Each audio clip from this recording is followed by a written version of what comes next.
Eh na mga kainday, pakakawalan na natin tong butterfly. Kasi gusto na niya lumipad. Gusto na niya makita yung paligid. Kaya pakakawalan na natin siya. Check natin. Ganyan. Ito.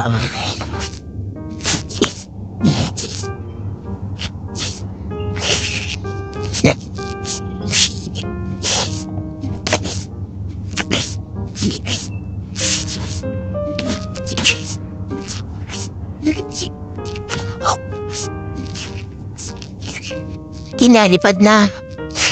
Isa ka nang ganap na paru-paro mo yun. Ingat, papay ka.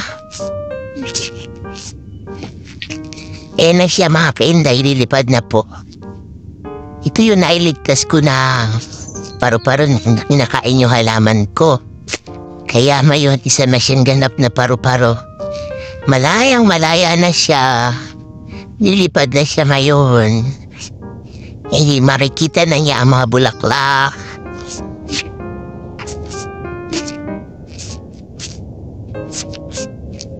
Pwede na, lipad na.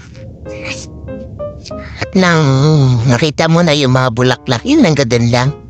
Okay mga kainday, ingat po palagi. Maraming salamat po. Bye-bye!